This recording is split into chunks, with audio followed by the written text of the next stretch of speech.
Olá, bem-vindos ao terceiro episódio do podcast Pério e Companhia.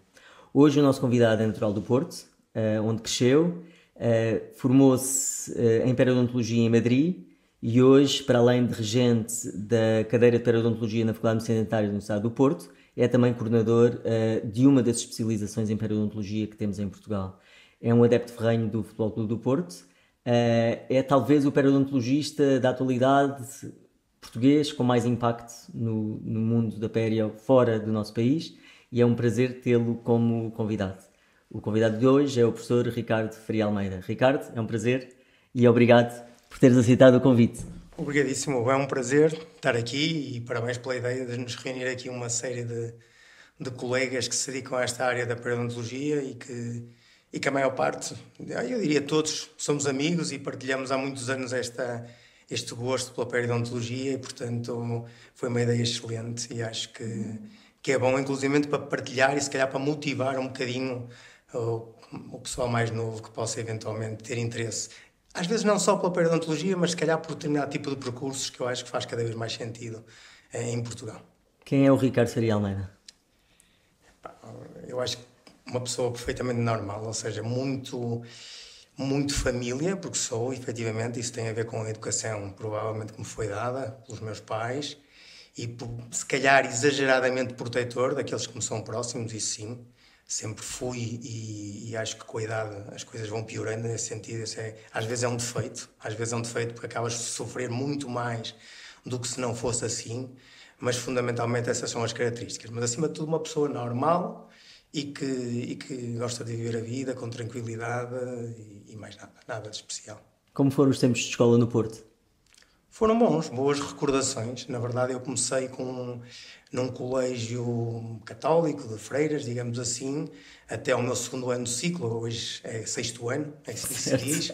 Eu sei pelo meu miúdo e a partir daí foi para uma escola pública e eu sinceramente, eu sei que os tempos são outros, já foi há alguns anos atrás, mas essa vivência diferente, com realidades diferentes, fez-me perceber muitas vezes que, em certa medida, era um sortudo em muitas das coisas que fui tendo, e não falo em coisas materiais, falo inclusivamente em termos de vivências, de família, de educação, mas também depois fez-me aprender a outra realidade e ter que conviver com ela e ter que fazer amigos dentro dessa realidade, e isso eu acho que depois levei para a vida e sinceramente é uma das coisas que mais me fez perceber que muitas vezes nós julgamos os outros à luz daquilo que é o nosso entendimento da vida, mas muitas vezes as pessoas têm outro tipo de ações, não é porque sejam más pessoas, mas é fundamentalmente porque têm outras vivências, outras realidades e se calhar outro tipo de dificuldades em determinados momentos que os fizeram seguir um caminho que aparentemente nós podemos estar em desacordo,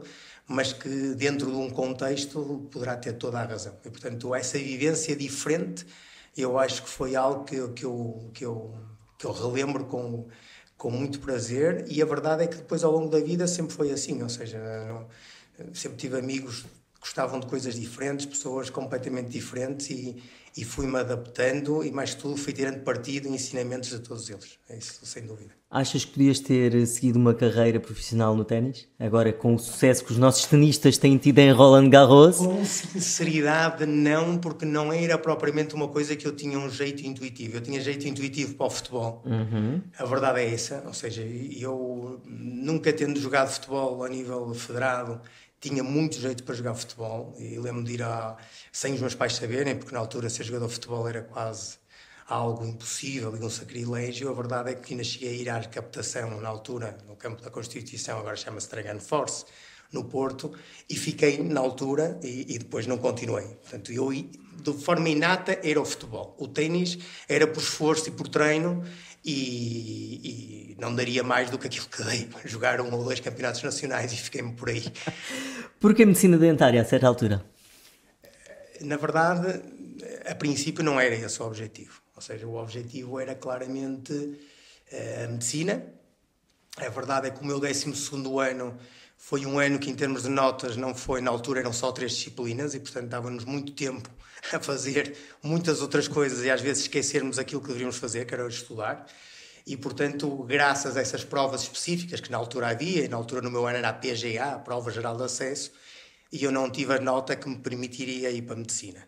E, portanto, fui para a medicina dentária, mas pensando nesse objetivo. E lembro-me que, ao fim do primeiro ano, percebi que medicina não é que eu não gostasse, mas a verdade é que, em termos sentimentais, e voltamos um pouco ao início, eu ia sofrer muito mais com determinado tipo de coisas. Ou seja, eu lembro-me de fazer um exame de anatomia um sábado de manhã no Hospital São João e passar pelas saídas da urgência e assistir a 2 pessoas que saíam, que infelizmente naquela noite devem ter falecido. E eu lembro que aquilo me marcou de tal forma que eu pensei, eu não sei como é que, se algum dia tiver que lidar com isto, eu não vou conseguir lidar com isto. E, portanto, ao fim do primeiro ano, naturalmente, decidi que não, afinal, medicina não era, e fui para a medicina dentária. E a verdade é que também a medicina dentária, determinado, eu diria, a partir do 4º ano, 5º ano, na altura eram 6 anos, a partir do, eu diria, no fim do 5º, princípio do 6º, eu percebi que dentro da medicina dentária eu só iria gostar de certas áreas. E podemos falar sobre isso, quais eram as áreas e porque é que eu depois fui para a periodontologia e não para as outras que também gostava. É exatamente não, por aí. A verdade é que eu gostava de, vamos dizer, fundamentalmente eu sabia que é áreas que nunca gostaria de fazer. Falo de endodontia, falo da prótese total, e gostava da ortodontia, gostava da área cirúrgica, digamos assim.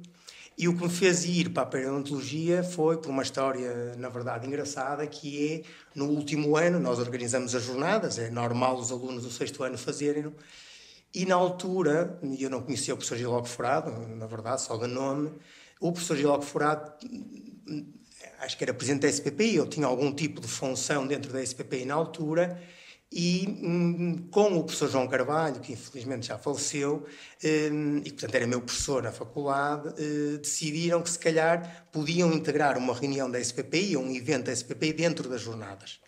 E na altura convidou-se pela SPPI o professor Jean-Louis Giovanoli, que foi o presidente do primeiro Europério em Paris.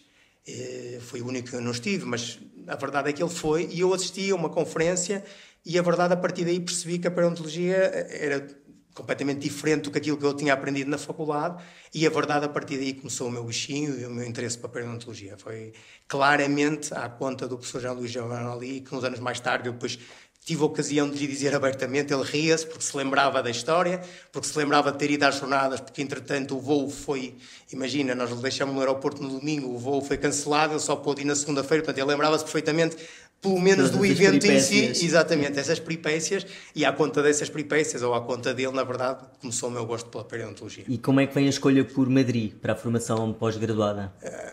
Repara, a escolha, quem é que havia como referência na periodontologia? O primeiro ponto, que eu acho que era importante, eu terminei portanto, o curso de Medicina Dentária e, na altura, entrei como monitor na faculdade. E, na altura, a percepção que eu tinha como referências da periodontologia em Portugal era o professor Giló Forado e a doutora Helena Rebelo, na altura. E a verdade, não os conhecia pessoalmente, e portanto não havia nenhum tipo de contacto. A partir daí tentei começar a perceber o que é que havia. E o que é que havia, quer na Europa, quer nos Estados Unidos. A verdade é que as coisas hoje são diferentes. Hoje envias um e-mail e recebes uma resposta. Antigamente as coisas eram por fax, já havia internet, é verdade, mas as coisas estavam muito rudimentares e, portanto, houve uma imensa dificuldade em tentar estabelecer contactos.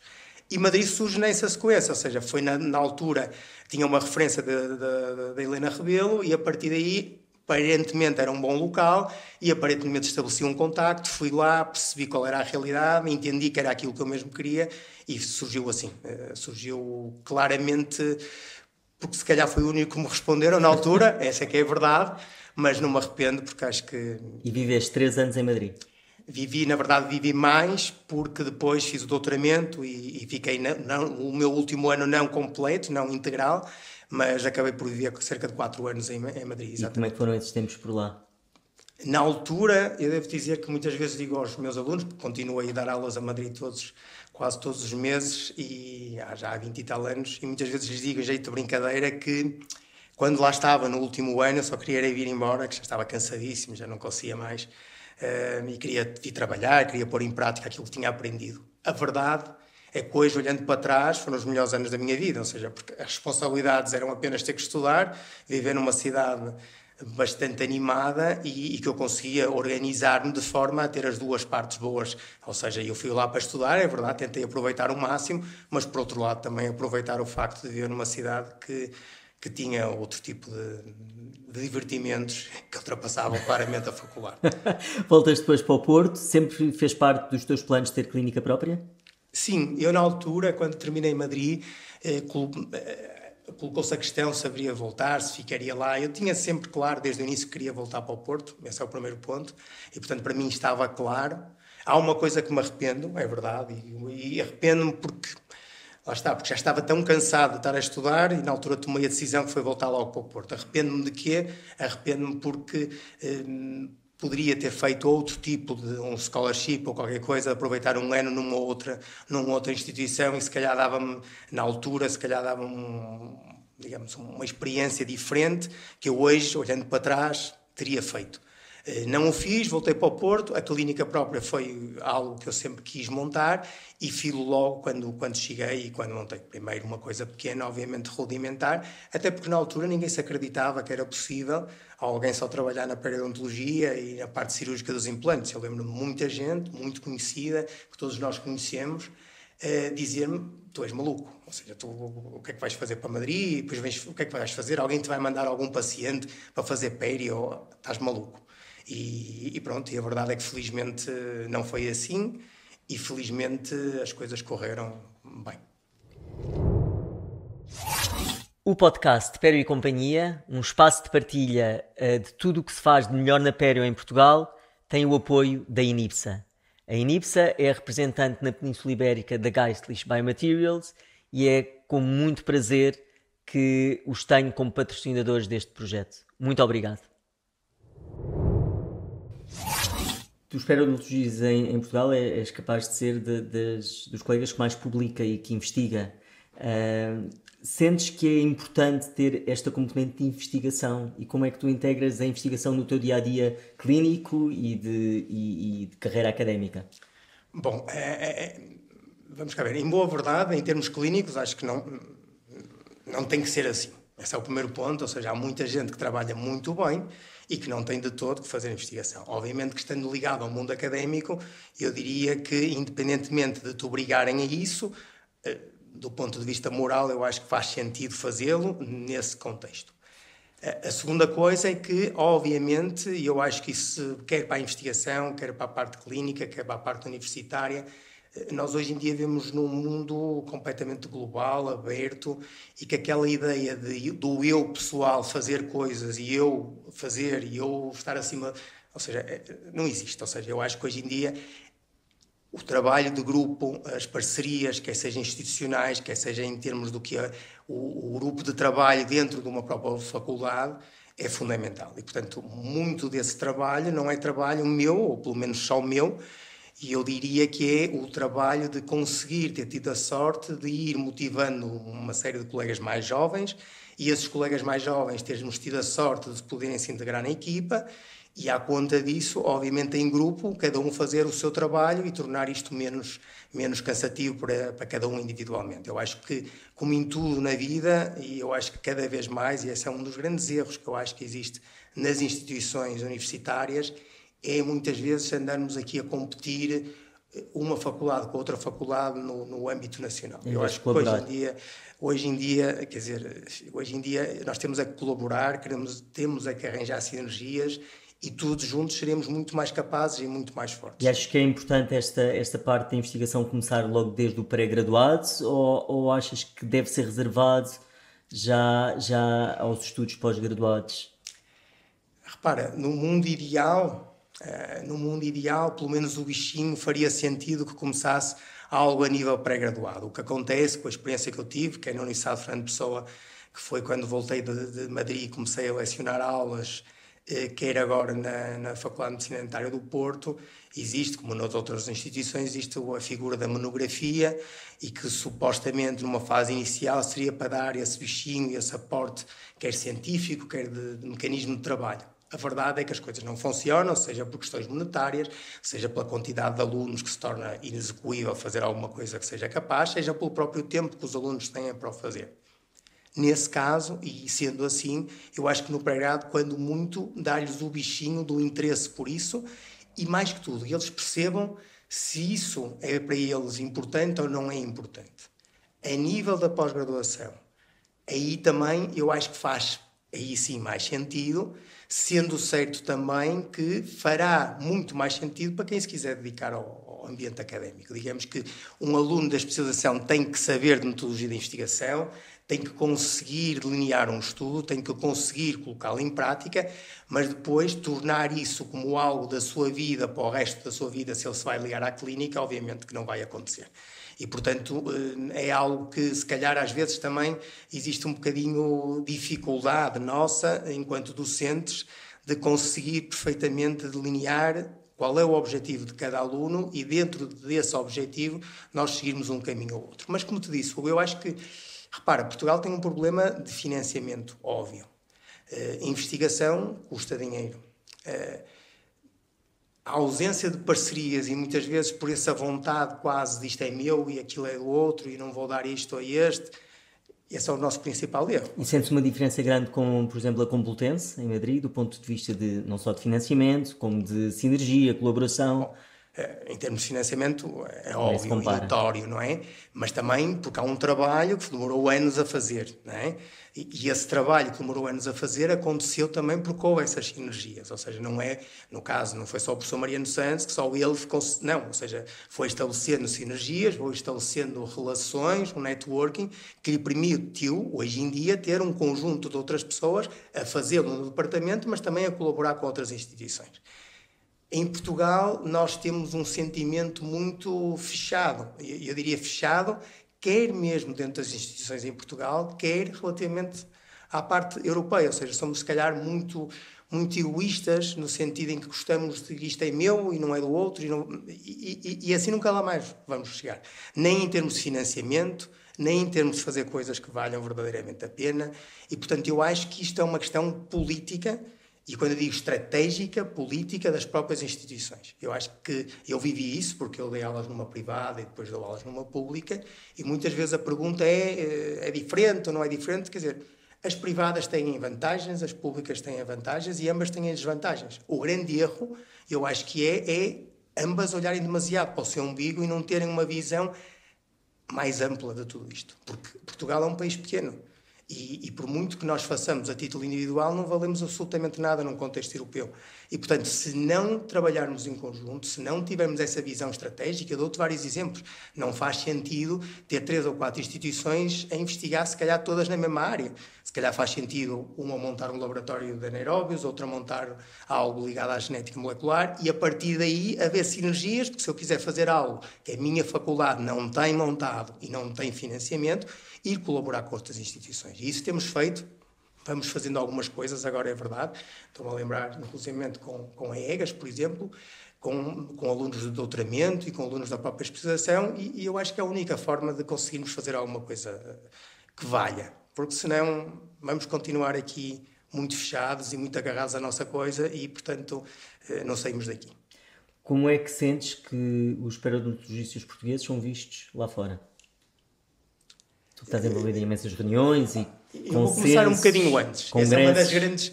Eu vou começar um bocadinho antes. Como é que os médicos dentistas portugueses são vistos lá fora? Este é o primeiro ponto, que é uma discussão enorme. Eu, quando estava na Ordem, era uma discussão enorme, que era a qualidade da formação da medicina dentária em Portugal, que vem decrescendo e vem piorando. Bom, é certo que, em termos do número de atos clínicos, ela vem diminuindo, o que é normal. O mercado... Há cada vez mais clínicas fora das faculdades, há cada vez mais médicos dentistas, o mercado está saturado, portanto é normal também que, havendo mais alunos, haja menos atos clínicos. Isso não significa que as pessoas saiam pior preparadas necessariamente. Eu dou um exemplo. Nas faculdades, digamos, nos países mais avançados da Europa, se calhar no pré-grado ainda fazem menos do que fazem os nossos alunos atualmente em Portugal. E como é que nós avaliamos isto? Basta ver, quando os nossos médicos dentistas vão para o exterior, muitas vezes com esforço pessoal, com sacrifícios enormes de ser imigrante, eles triunfam, a grande maioria deles, e triunfam muito mais que as outras. Portanto, aquilo de dizermos que está cada vez pior, eu diria que agora as coisas têm menos atos clínicos, o pior, eu não sei se está pior. Sinceramente não sei se está pior, porque eu posso fazer 10 mil sisos, se for sempre mal feito, sem nenhuma base científica, eu vou fazer mais 20 mil, exatamente igual, mal feito. Claro. Mas se eu fizer 10, que se calhar bem estudados, bem percebidos, bem entendidas as indicações e a técnica cirúrgica, se calhar os próximos 20 vão ser também bem feitos. Portanto, não é uma questão de quantidade, é uma questão de qualidade. Eu não quero com isto dizer que, obviamente, o ensino pré-graduado não tem problemas e devem ser refletidos também. O que eu estou a dizer é que o discurso de antigamente é que era bom e agora é que é mau, eu completamente em desacordo, e vê-se por isso que eu te estou a dizer, os médicos dentistas chegam lá fora, os portugueses, e triunfam. O segundo aspecto, que é o aspecto da pós-graduação. E os periodontologistas. Eu acho que aqui há um contexto que tem a ver com o contexto periodontologista, ou seja, um médico dentista que faz periodontologia, ou o conceito especialista. E isso são conceitos que começa por, em determinados países, não haver a especialidade, esse é o primeiro ponto. Certo. Começa por haver o facto de alguns países terem especialidades com certificação da Federação Europeia, outros não ter.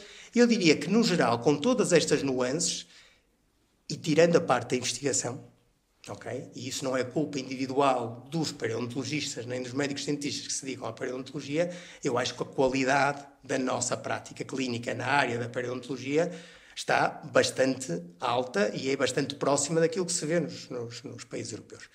O que é que nos falta? Voltamos atrás. Falta-nos a parte da investigação, que normalmente e cada vez mais é aquilo que faz e que pesa nos congressos e nos convites nos grandes congressos. Ou seja, as pessoas cada vez mais nos grandes congressos, ditos assim, não são convidadas porque fazem 3 casos clínicos que correram muito bem, são convidadas porque conseguem, do ponto de vista científico, sedimentar e justificar aquilo que lhes correu bem. E essa é aquilo que ainda nos falta, mas que não é culpa individual de cada um de nós, eu acho que é culpa do sistema e é isso que temos que todos que mudar nesse sentido. Viajas muito em trabalho, não é? Aproveitas essas viagens para fazer também turismo? Eu tento. Na verdade, o princípio sempre foi esse. O que acontece é que depois torna-se quase impossível. A verdade é que às vezes consigo que a família vá, nem que seja no sábado e fique até domingo, mas é difícil. E confesso-te que cada vez mais, quando vou em trabalho, porque normalmente junto, além das conferências, outras reuniões que vão acontecendo, às vezes eles até podem ir, mas eu quase que não estou com eles. E, portanto, muitas vezes em casa pensamos, só te vamos ver no avião quando voltarmos, não vale a pena irmos e, portanto, acaba por ser um pouco assim muitas vezes. Agora, tento sempre, é verdade, quando eles não vão voltar no sábado e não voltar no domingo, que era uma coisa que antes eu fazia, porque permitia-me descansar e hoje em dia tento voltar logo no sábado e descanso em casa no domingo, sim.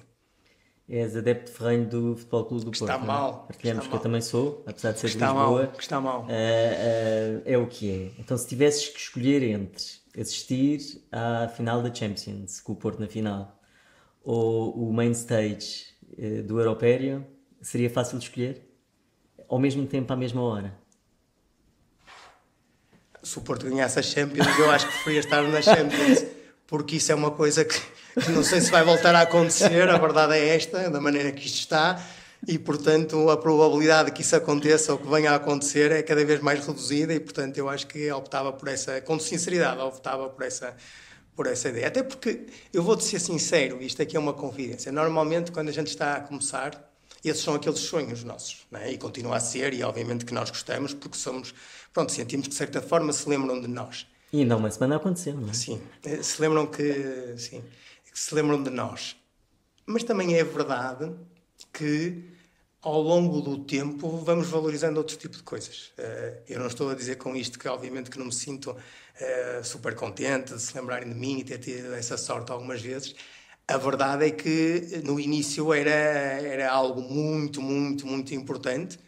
Hoje em dia é importante, mas confesso que começamos a perceber que há outros momentos na vida que às vezes não valorizamos e que passam rápido e que às vezes deixamos passar. Isto porque as 2 fotografias que me enviaste foi uma exatamente no Europério há 3 anos atrás e podias ter mandado uma de agora há 2 semanas em Viena e outra com o teu filho no estádio. Ele acompanha-te sempre? Tem lugar cativo? Temos. Eu conto a história, é engraçado. O meu pai foi durante muitos anos vice-presidente do Porto. Não sabia. E eu só fui uma vez e fui meio jogo. para o camarote presencial. E foi meio jogo, porquê? Porque, claro, um camarote presencial não se pode vibrar com o futebol como eu gosto de vibrar. Portanto, eu só assisti até ao intervalo e disse, eu vou-me embora daqui, vou mas é para o meu lugar, que eu aqui não... Está toda a gente a olhar para mim e eu não consigo estar aqui. E, portanto, com o meu miúdo eu tenho um lugar cativo. E porquê é que tenho? Mas é curioso porque eu deixei de ter durante muitos anos. É engraçado que desde 2014 eu deixei, porque efetivamente é uma coisa que o futebol eu vivo intensamente. Eu diria que é a única coisa na vida que me tira completamente do sério, ou seja, que eu sou capaz de fazer e dizer coisas, basta ir às redes sociais e dias de jogos que as pessoas percebem o que é que eu estou a dizer, que eu perco completamente, digamos, se calhar até algum tipo de atitude socialmente aceitável. Dito isto, ele começou a gostar do Sporting. E eu, na altura, disse, como é que tu podes gostar do Sporting? E claro, o Sporting está, e bem, agora está em cima, não é? E então a única forma de eu tentar conseguir convencer a valorizar e a gostar um bocadinho mais do Porto foi efetivamente comprar um lugar anual, e este ano temos ido, ainda que ele diga que é do Porto, mas também gosta um bocadinho do Sporting. Mas pronto, mas faz parte. Ricardo, o que é que te faz sorrir? Eu acho que hoje em dia, na verdade, mais que tudo a tranquilidade.